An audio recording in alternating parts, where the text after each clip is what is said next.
Accountability ہوئی نا، اگر کہ جتنی نیکیاں ہیں اس ثواب ملے گا، جتنے جرم ہیں اس کی سزا ملے گی، تو اپنے گئے، اپنے حساب کتاب دیکھ کر تو پاس ہی نہیں ہو سکتے.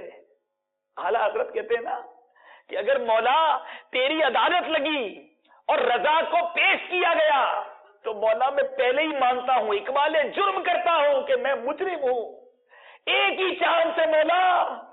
اعلیٰ حضرت لکھتے ہیں مولا تیرے عفو و کرم ہو، میرے گواہ صفائی کے. اے رب،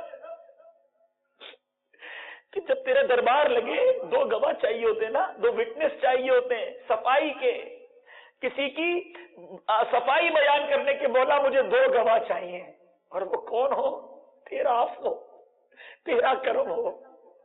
مولا تیرے عفو و کرم ہو، میرے گواہ صفائی کے، ورنہ رضا سے چور پہ تیری ڈگری تو اقبالی ہے. اے مولا اگر عفو و کرم ساتھ نہ ہوا تو میں مانتا ہوں میں مجرم ہوں، مجھے سزا دے دے.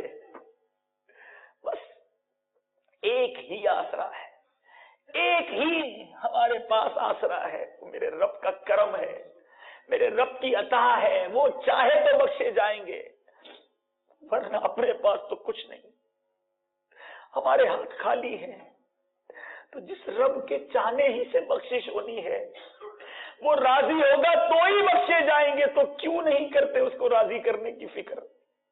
بیوی راضی ہو جائے، بچہ راضی ہو جائے، میرے فرینڈ راضی ہو جائے، میرا باس مجھ سے پلیز ہو جائے.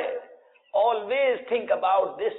Y don't we think that Allah please with اس؟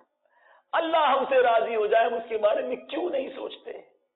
بچوں کو راضی کرنے کے لیے رب کو ناراض کرتے ہو، بیوی کو خوش کرنے کے لیے رب کو ناراض کرتے ہو، دوستوں کو پلیز کرنے کے لیے اپنے مولا کو ناراض کرتے ہو.